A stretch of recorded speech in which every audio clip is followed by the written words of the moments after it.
இனி வீட்லயே பானிபூரி செய்யலாம் எல்லாரும். ஆச்சி பானிபூரி கிட் கையெழுத்து இயக்கம் தொடங்கப்பட்டிருக்கிறது. கிட்டத்தட்ட 36 மணி நேரத்துக்குள்ளேயே வெப்சைட் மூலியமாகவே கிட்டத்தட்ட 2 லட்சத்துக்கு மேற்பட்டவர் கையெழுத்து போட்டிருக்கார்கள். ஃபிசிக்கலாக தமிழ்நாடு முழுவதும் கிட்டத்தட்ட 4 லட்சத்திற்கு மேலே கிட்டத்தட்ட ஒரு 6-7 லட்சத்திற்கும் மேற்பட்டவர்கள் இதில் கையெழுத்திட்டு கொண்டு வந்துகிறார்கள். தமிழ்நாடு முழுவதும் மிகப்பெரிய அளவில் மக்களினுடைய பேராதரவு இருந்து கொண்டிருக்கிறது. குறிப்பாக வறுமை கோட்டுக்கு கீழே உள்ளவங்க, அதே போல் நடுத்தர வர்க்கத்திற்கு கீழே உள்ளவர்கள். ஏன்னா மற்றவர்கள் எல்லாமே மெட்ரிகுலேஷன் ஸ்கூலில், சிபிஎஸ்சி ஸ்கூலில் வேற ஒரு லாங்குவேஜ் படிக்கிறாங்க. ஆனால் அடித்தட்டு மக்கள், அன்றாட வேலைகளுக்கு போகிறவங்க, வறுமை கோட்டுக்கு கீழே உள்ளவங்களுக்கு தான் இந்த வாய்ப்பு கிடைக்கவில்லை.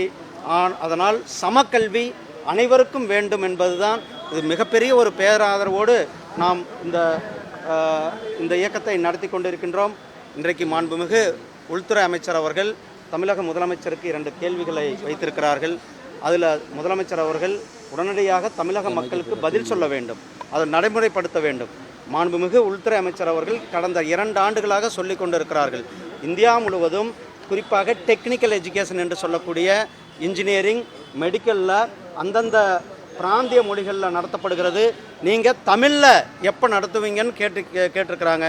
உடனடியாக தமிழ்நாடு அரசாங்கம் மருத்துவக் கல்லூரியிலையும் இன்ஜினியரிங் கல்லூரியிலையும் தமிழை பிரதான மொழியாக கொண்டு வர வேண்டும், தமிழில் கற்பிக்க வேண்டும் என்பது தான் அதற்கு நம்மளுடைய அனைவருடைய கோரிக்கையாக இருக்கிறது. உள்துறை அமைச்சர் அவர்கள் இன்றைக்கு அதை சொல்லியிருக்கிறார்கள். 2 வருடமாக சொல்லி கொண்டிருக்கிறார்கள். அவர் உடனடியாக பதிலை சொல்ல வேண்டும். இன்றைக்கு மிகப்பெரிய அளவில் சிஎஸ்எஃப்னுடைய நாள், சிஎஸ்எஃப் நாள் தொடங்கி வைக்கும் பொழுது சோழ ஆதித்யனார் ஆதித்யா அவர்களுடைய பெயர் சூட்டி இங்கே இருக்கிற தக்கோலத்தில் இருக்கிற முதல் முறையாக இந்தியாவிலேயே ஒரு மையத்திற்கு பெயர் சூட்டப்பட்டிருக்கிறது. தமிழகத்தில் முதல் முறையாக நடந்திருக்கிறது. தமிழ் அரசர்களுக்கான பெயரை, சோழர்களுடைய பெயரை சூட்டி தமிழுக்கு பெருமை சேர்த்து, இது மட்டுமல்ல, இன்றைக்கு தமிழுக்கு அதிகமாக பெருமை சேர்த்து கொண்டிருப்பது நம்முடைய பிரதமர் திரு நரேந்திர மோடிஜி அவர்கள் தான். ஐநா சபையில் இதுக்கு முன்னாடி எவ்வளோ பேர் இருந்திருக்காங்க, யார் கூட போய் ஐநா சபையில் பேசினதில்லை. யாதும் ஊரே யாவரும் கேளீர் என்று கலியன் பூங்குன்றனார் வழிகளில் ஐநா சபையில் உறக்க சொன்னது நம்முடைய பிரதமர் அவர்கள். காசி தமிழ் சங்கமம் 3 முறை நடத்தியிருக்கிறோம். பாரதியாருக்கு ஹிந்து பனாரஸ் யூனிவர்சிட்டியில் அங்கே ஒரு இருக்கை அமைத்து கொடுத்திருக்கிறோம். 35க்கும் மேற்பட்ட மொழிகளில் திருக்குறளை மொழிபெயர்க்கப்பட்டிருக்கிறது. பொங்கல் விழாவில் கொண்டாடும் ஜல்லிக்கட்டுவை திரும்ப கொண்டு வந்தது, நம்மளுடைய தமிழர்களுடைய பாரம்பரியத்தை மீட்டது நம்முடைய பிரதமர் திரு நரேந்திர மோடிஜி அவர்கள். அது மட்டுமல்ல, உலகம் முழுவதும் இன்றைக்கு திருவள்ளுவருக்கு கலாச்சார மையங்களை ஏற்படுத்தி கொண்டு இருக்கின்றோம். நாங்கள் தேர்தல் அறிக்கையில் சொல்லியிருந்தோம், நாம் என்ன சொன்னோமோ அதை தான் செய்து கொண்டிருக்கிறோம். தேர்தல் அறிக்கையில் சொல்லியிருந்தோம், அதை நிறைவேற்றும் விதமாக நம்முடைய மாண்புமிகு பிரதமர் வெளியூர்களுக்கு எங்கெங்கே போகிறாரோ அங்கெல்லாம் திருவள்ளுவர் பெயரில் கலாச்சார மையங்களை அமைத்து கொண்டு தமிழுக்கும், தமிழ் மொழிக்கும், தமிழ் பண்பாட்டிற்கும், தமிழ் இலக்கியங்களுக்கும் பெருமை சேர்த்து கொண்டிருப்பது பாரதிய ஜனதா கட்சி தான் என்பதை நான் நினைவு. விஜயகுமார் அவரை அதிமுக நீக்கி இருக்கிறாங்க, எப்படி பாக்குறீங்க?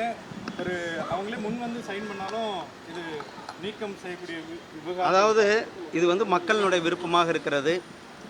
அது அவங்களுடைய கட்சியினுடைய உள்விவகாரம், அதில் நம்ம போக தேவையில்லை. ஆனால் மக்கள் எந்த அளவுக்கு மும்மொழி கல்வியை வேண்டும் என்று நினைக்கிறார்கள் என்பதற்கு இது ஒரு உதாரணமாக இருக்குது. நன்றி அண்ணா. தொடர்ந்து முதலமைச்சர் அவர் ட்விட்டர் பக்கத்தில் போட்டுகிட்டே இருக்காரு, இது வாய்ப்பே இல்லை, மும்மொழி கொள்கை தமிழ்நாட்டில் ஏற்கப்படாது அப்படின்னு சொல்லி. மக்கள் விரும்புகிறார்கள், மக்களினுடைய விருப்பமாக இருக்கிறது. 2026 ஸ்டாலின் அவர்களுடைய திமுக ஆட்சி வீட்டுக்கு அனுப்பி வைக்கப்படும். வீட்டுக்கு அனுப்பின உடனே மும்மொழி கொள்கை நிறைவேற்றி வைக்கப்படும் என்பது ஏற்கனவே அனைத்து மாநிலங்களுமே நிறைவேற்றி கொண்டிருக்கிறார்கள். அவர்கள் இடைஞ்சலாக இருந்த இந்த அரசாங்கம் இருந்தால் அந்த அரசாங்கம் தூக்கி எறிவது இன்னொரு 10 மாதங்கள் தான் இருக்கிறது. இந்த அரசாங்கம் தூக்கி எறிகிறதுக்கான நேரத்தை மக்கள் பார்த்து கொண்டு இருக்கிறார்கள்.